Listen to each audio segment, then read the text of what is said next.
আমরা মানুষরা খুব সহজেই কষ্ট, দুঃখ, যন্ত্রণা, শোক, বেদনা এ সমস্ত দ্রুত ভুলে যেতে পারি এবং যাইও তাই। কিন্তু কখনো কখনো যখন সারভাইভ করাটা, বেঁচে থাকাটা খুব কঠিন হয়ে দাঁড়ায়, তখন সেই সমস্ত আমাদের মতো মানুষদেরই আবার পিছনের দিকের ঘটনা অনেক সময় মনে পড়ে যায়। সামনের দিকে এগোবো কি করে সেই রাস্তাটা খুঁজে পাওয়ার জন্য। নমস্কার, মানুষের ভাষায় আপনাদের সকলকে স্বাগত। আমি প্রবীর রায়চৌধুরী আপনাদের সাথে। চলুন একটু পিছন দিকে তাকিয়ে দেখুন। 2006 সাল এবং 2011 সাল, তার সাথে 2021 সাল, আর এই যে আসতে চলেছে 2026 সাল, এই দুটোকে বা এই 4টে বছরকে যদি পাশাপাশি রাখেন তাহলেই কিন্তু অনেক চিত্র পরিষ্কার হয়ে যাবে।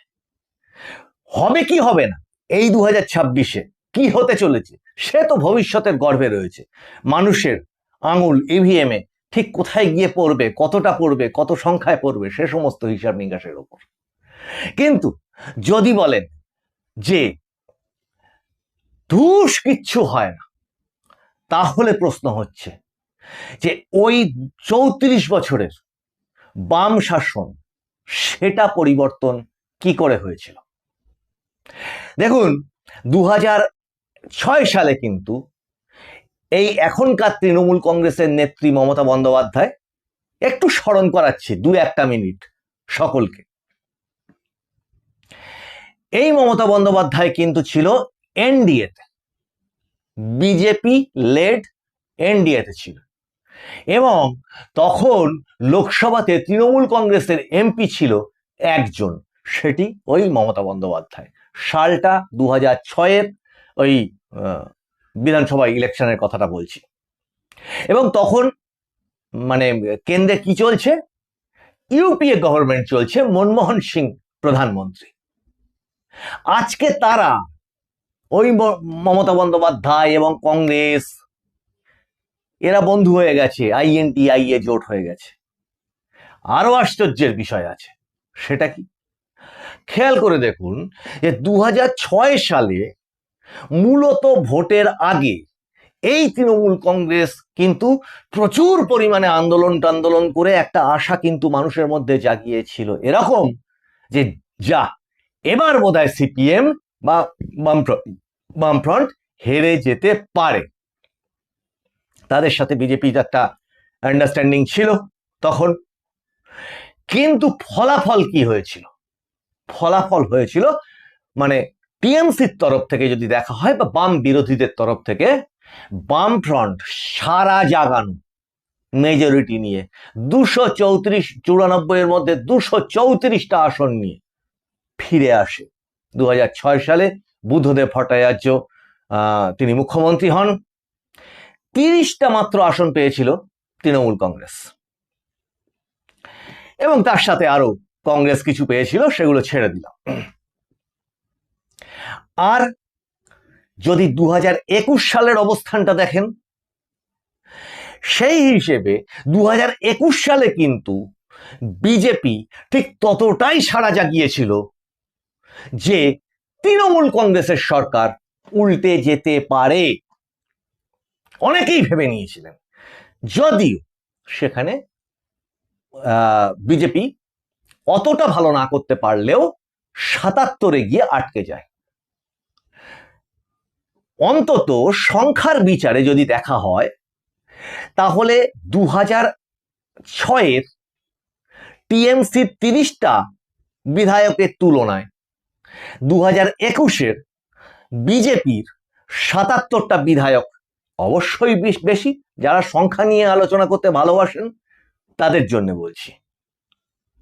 এবার আসুন তার ঠিক পরের যে অংশটা, তার পরের অংশে 2011-তে সেই বিধানসভা ইলেকশন, যে বিধানসভা ইলেকশনে বামফ্রন্টের ভরাডুবি ঘটে এবং পরিবর্তন ঘটে, বা এই এখনকার যে টিএমসি তারা ক্ষমতায় আসে মমতা বন্দ্যোপাধ্যায়ের নেতৃত্বে।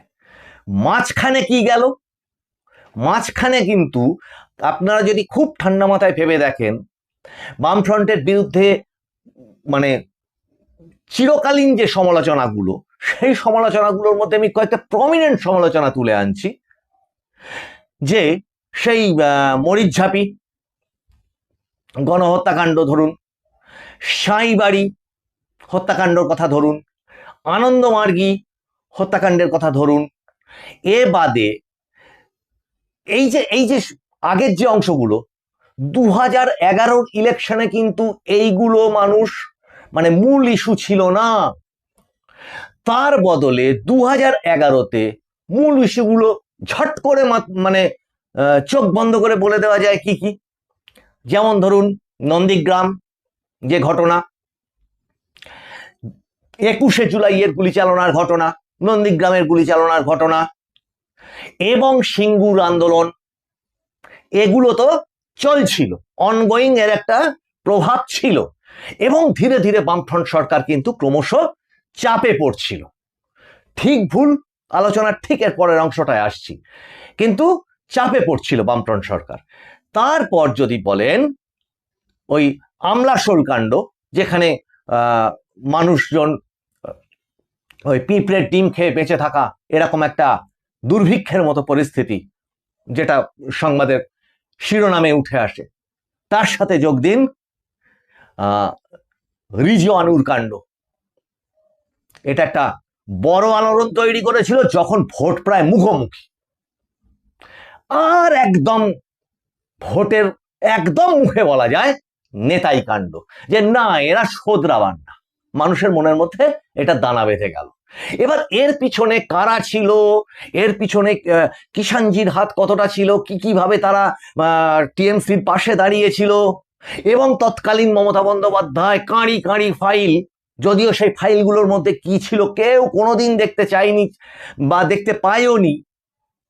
স্টেজের ওপরে বড় বড় বাঞ্চ ফাইল নিয়ে মানুষকে দেখিয়েছিলেন যে ক্ষমতায় আসলে এই ফাইল খুলে সমস্ত নেতাকে শাস্তি দেবে, যদিও এই 15 বছরে তিনি একটাও করে দেখাতে পারেননি।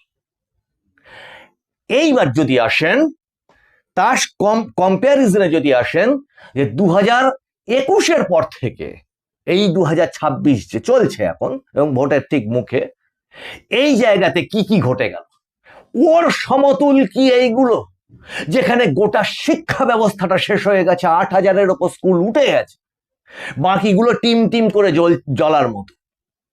শিক্ষা ব্যবস্থা উঠে মানে ধ্বংসপ্রাপ্ত হয়ে গেছে, যে শিক্ষক নিয়োগ দুর্নীতিতে যে পরিমাণ দিন নষ্ট হয়েছে, সেটা এসএসসি দুর্নীতি বলুন, টেট দুর্নীতি বলুন, মানে একদম প্রাইমারি থেকে শুরু করে উচ্চশিক্ষা মানে স্কুলের উচ্চশিক্ষা পর্যন্ত একেবারে গুঁড়ো গুঁড়ো হয়ে ধ্বংস হয়ে গেছে। তারপরে আপনি যাতে হাত দেবেন তাতেই চুরি কেলেঙ্কারি।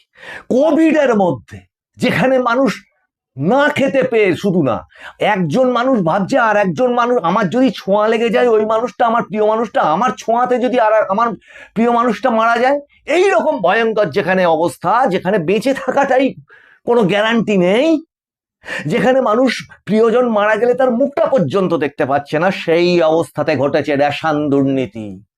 তখন চাল চুরি করেছে তারা, যারা অলরেডি চার্জশিটেড, তারা আবার জামিনে মুক্ত এখন অবশ্য। এই অবস্থাতেই কিন্তু লুটের পর লুট হয়েছে কোভিডের সুযোগ নিয়ে জমি, যেটাকে আমরা মানুষের ভাষা থেকে বারবার বলি জমি জিহাদ। আজকে সেটা স্বরাষ্ট্রমন্ত্রী অমিত শাহের মুখে, প্রধানমন্ত্রী নরেন্দ্র মোদীর মুখে উঠে আসছে, এটা দেখে ভালো লাগছে। তারা সেই জমি ফেরত দেওয়ার কথা বলছেন, অপরাধীদের শাস্তি দেওয়ার কথা বলছেন, দেখে ভালো লাগছে। কিন্তু আমি কেলেঙ্কারিগুলোর কথা বলছি। তাহলে চাল, ডাল, আটা, গম, শিক্ষা, স্বাস্থ্য সমস্ত তছনছ। অভয়াকাণ্ড, যেখানে একদম ডাক্তার, ট্রেনি ডাক্তার বা পড়ুয়া ডাক্তার, যাকে বলা হয় যে লিভিং গড, জীবন্ত ভগবান বলা হয়, তার এই হালত, এই অবস্থা। তাহলে চতুর্দিক থেকে আর বলে শেষ করা যাবে না। সে নিয়োগ দুর্নীতি কি, বনসহায়ক নিয়োগ দুর্নীতি, পুরো নিয়োগ দুর্নীতি, সমস্ত কিছুতে আর তোলাবাজি, কাটমানি। একটা সামান্য ফুটপাতে বসে কেউ যদি বাদাম বিক্রি করতে চায় তাকেও তোলা দিতে হয়। আজকে একটা জন্মের সময় বার্থ সার্টিফিকেট নিতে গেলে যেমন তোলা দিতে হয়, পয়সা গুঁজতে হয়, তেমনি একটা মানুষ শ্মশানে মারা গেলে, শ্মশানে নিয়ে গেলে তার ডেথ সার্টিফিকেট কারো নেতার কাছ থেকে নিতে গেলে তাকে তোলা দিতে হয়। এবং শ্মশানে গেলে তাকে যদি দাহ করতে গেলে সেখানেও গুঁজতে হয় কাটমানি, না হলে ওই নাবি দেবে না, যেটাকে আমরা অস্থি বলি, বিসর্জন দিতে দেবে না। ওই ট্রে দাঁড় করিয়ে, ছাইয়ের ট্রে দাঁড় করিয়ে রেখে দরাদরি হয় কত দেবে বলো। এই যেখানে সমাজটার অবস্থা, জন্ম থেকে মৃত্যু সবটা কাটমানিতে ভরে গেছে। কম্পেয়ারে আসে কি? ওই দেখুন, প্রেক্ষিত আলাদা থাকে, সময় এগিয়ে যায়। আপনি যদি বলেন যে এখনকার সময়ের সঙ্গে কি ব্রিটিশ আমলের সময়ের দুটো মিলবে, না মিলবে না, অনেক কিছুই এগিয়ে, অনেক কিছুই পাল্টে যায়। কিন্তু সংখ্যাও তো একটা বড় ব্যাপার। তখন ওই লোকসভায় কিন্তু একজন এমপি ছিল তৃণমূল কংগ্রেসের, তার নাম মমতা বন্দ্যোপাধ্যায়। আর এখন কিন্তু বিজেপির 12টা এমপি ওই লোকসভাতে, যদিও তারা মনে করে যে তাদের ইলেকশনের রেজাল্ট খারাপ হয়েছে 24-এ। আসল অঙ্কটা তো তাতে নয়, সেইটাই আমি গত একটি এপিসোডে দেখিয়েছি। আসল জায়গাটা কোনটা পরিবর্তনের পক্ষে, পরিবর্তনটা ঠিক কখন ঘটে। পরিবর্তন ভিতরে ভিতরে হয়ে থাকে, কিন্তু সেটা হতে দেওয়া হয় না। কিভাবে হতে দেওয়া হয় না? তখন যেমন খোলা বন্দুক হাতে কলকাতার রাস্তায় ভোট রেগিং হতো, কলকাতায় কেন, গ্রামাঞ্চলেও হতো। তখন যেমন থান পাঠিয়ে দেওয়া হতো, সাদা থান, মানে বাম আমলের কথা বলছি, এখনো সেইগুলোই চলছে, আরো বিস্তারিত ভাবে চলছে। এখন অনেক প্রযুক্তি হয়েছে, এখন ফোন ট্যাপ করা থেকে শুরু করে পুলিশ দিয়ে বিভিন্ন রকম ভাবে মিথ্যা কেস দিয়ে ফাঁসিয়ে দেওয়ার পরিমাণটা আরো বেড়েছে। তখন যে একেবারে হতো না তা বলছি না, তখনও হতো, কিন্তু এখন পরিমাণটা এমন জায়গায় দাঁড়িয়েছিল, বিরুদ্ধ কথা বলতে গেলেই তাকে কোনো না কোনো রকম একটা কেস দিয়ে দেবে বা ফাঁসিয়ে দেবে। কাজেই মানে বাক্যহীন হয়ে গেছিল মানুষ। স্বাধীন দেশে বাস করে পরাধীনতার গ্লানির যা যা কিছু আছে সব কিছু ভোগ করতে হচ্ছিল। হয় শাসক দলকে সমর্থন করো, না হলে তোমার ভবিষ্যৎ অন্ধকার, এই জায়গাটা এসে গেছিল। এবার যদি ভাবেন কম্পেয়ারে কি এই দুটো আসে? এই যে আটকে রাখাটা তখনও ছিল, এখনো আছে, পরিমাণে আরো ভয়ঙ্কর রূপ ধারণ করেছিল। তাহলে বলা হয় কি বিভিন্ন সাহিত্য, কবিতায়, শাস্ত্রে, যে তুমি কাউকে যদি জোর করে আটকে রাখো, তাহলে তার তরফ থেকেও, মানে ওই প্রত্যেক ক্রিয়ার সমান এবং বিপরীত প্রতিক্রিয়া আছে, যে যদিও উল্টো ভাবেও বলেন ফিজিক্সের অর্থে, নিউটনের গতিসূত্রে, তাহলে তার তরফ থেকে প্রতিবাদটাও কিন্তু অনেক বেশি, আরো বেশি হয়, সমানুপাতিক। তুমি যত তাকে চেপে রাখবে, তত তোমাকে সে তার বিরুদ্ধতা একদিন না একদিন খুঁজে নেবে। আজকে খেয়াল করে দেখুন, এই প্রশাসন নামক যন্ত্রটাকে দিয়ে কিন্তু সেই বাম আমলেও এবং এই তৃণমূল কংগ্রেসের আমলে, কেন, কোন কনফিডেন্স থেকে এই তৃণমূল নেত্রী বলতে পারতেন যে এই তো মাত্র কদিন নির্বাচন কমিশন, সেটা পুরো ভোটে হোক, পঞ্চায়েত ভোটে হোক, বিধানসভায় হোক, লোকসভায় হোক, আমি এই আগের এপিসোডটাতেই বলেছি সেটা, যে কি সেই মেশিনারি, এইটাকে দিয়ে ভোটটাকে করিয়ে নাও, দলদাস প্রশাসন।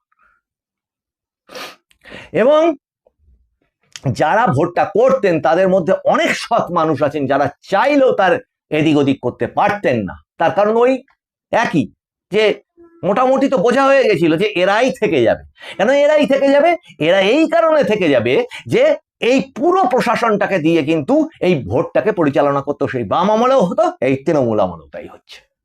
এবার যে মুহূর্তে 2011 সালে সেই ব্যাপারটার একটু ইধার উদার হয়ে গেল, মিলিটারি, গ্রামের মানুষজন দেখতে শুরু করলো কি ভোটে মিলিটারি আসছে, এবং একটা ঠকঠকানি কিন্তু ধরলো। যদিও এবারে নির্বাচন কমিশন যে নজিরবিহীন মানে স্টেপগুলো নিচ্ছে, তখন অত নেয়, মিলিটারি এসে বুথে দাঁড়াবে, চারপাশে রাস্তায় ঘুরে বেড়াচ্ছে, বিভিন্ন জায়গায় ঘুরে বেড়াচ্ছে, স্কুলে স্কুলে এসে, মিলিটারি না, এটা গ্রামের ভাষায় অ্যাকচুয়াল সেন্ট্রাল ফোর্স, তারা এসে এসে রয়েছে। এটা দেখেই গ্রামের মানুষজনের, শহরের মানুষজনের অনেক কনফিডেন্স এসে গেছিল, আচ্ছা ঠিক আছে, এই তো এবার সুযোগ, তাহলে আমি ভোটটা এবার দিতে পারবো, ভোট যদি দিতে পারি একদম দেব উল্টে। এই হয়েছিল 2011-র পরিবর্তন, যেখানে ওই 234-35 পাওয়া বামফ্রন্ট তারা নেমে গেল 60-এ, সিপিএম বোধহয় সম্ভবত 27 না 29 এই জায়গায় নেমে গেল। ভাবা যায়? তাহলে আগের এপিসোডে যে আমি বলেছিলাম তৃণমূল কংগ্রেসের ভোট 20% নেমে আসবে, বিপুল সংখ্যাগরিষ্ঠতা পেয়ে ক্ষমতায় আসতে চলেছে বিজেপি, খুব ভুল বলেছিলাম কি? এবং তার সাথে এটা মেলান, এবারও কিন্তু যে ভোট যন্ত্রটাকে দিয়ে এই তৃণমূল কংগ্রেস এতদিন ক্ষমতাটাকে ধরে রেখে দিয়েছিল, সব কিছু ভেস্তে গেছে। এবং ভেস্তে গেছে শুধু না, খোলনলচে পাল্টে দিয়েছে নির্বাচন কমিশন। ওই যে আগের দিন বলেছিলাম, যে ওসি যেখানে থাকার কথা সে নেই, যে বিডিও, যে এসডিও, যে ডিএম, যে এডিএম, যেখানে যেখানে যার যার থাকার কথা, দীর্ঘস্থায়ীভাবে থাকার কথা, এবং শাসক মনে করে অমুক জায়গায় অমুককে পাঠালে আমার ভোটটা ঠিকভাবে হবে, তাকে ঠিক ঠিক ইনস্ট্রাকশন দিয়ে সেখানে সেখানে পাঠিয়ে দেওয়া হতো, এবং নিজের দলের নেতা নেত্রী সমস্তদের মোটামুটি ইনফর্ম করা থাকতো যে এদের সঙ্গে এইভাবে ভোটটাকে তুলে আনতে হবে। খেয়াল রাখবেন শুধু দর্শকবৃন্দ, এই এত কিছু অ্যারেঞ্জমেন্টের পরে কিন্তু 2021-এ বিজেপি এত ছাপ্পার পরে, এত প্রতিকূলতার পরে মানুষ বেরিয়ে গিয়ে কিন্তু 77টা আসন ছিনিয়ে এনেছিল। এত কিছু, ওই 77টা পেয়ে আরো কেঁপে গেছিল, যার ফলে 2024-এ আরো মরণ কামড় দিয়েছিল। যদিও সেটা লোকসভা ভোট, যেন সেটা পৌরসভা ভোট বা পঞ্চায়েত ভোট হচ্ছে, একেবারে বুথে বুথে ঝাঁপিয়ে পড়েছিল তৃণমূল এই বাহিনী, এবং অতটা ছাপ্পা যেখানে 7 লক্ষের মার্জিনে মানুষ জিততে পারে, মানুষের মতামতকে অগ্রাহ্য করে আজকে শাসক দল জানেই না, মানুষের মতই নেয়নি। তা তোমাদের ভাই এসআইআর নিয়ে এত মাথা ঘামানো কিসের? তোমরা তো মানুষকে ভোটই দিতে দাও না, তোমাদেরও ভোটার তালিকা দিয়ে কি হবে? সবটাই তো তোমরাই তো তালিকা। গন্ডগোল হয়ে গেছে এই এসআইআর, গন্ডগোল হয়ে গেছে ইলেকশন কমিশনের এই নজিরবিহীন ব্যবস্থাগুলো, যেখানে আর নড়াচড়া করতে পারছে না। এবং যে যন্ত্রটা দিয়ে, প্রশাসন যন্ত্রটা দিয়ে ভোটটাকে তুলে এনে বলতো এই সামনে এসে তো আমরাই আসছি, সেইটা নেই নেই নেই নেই।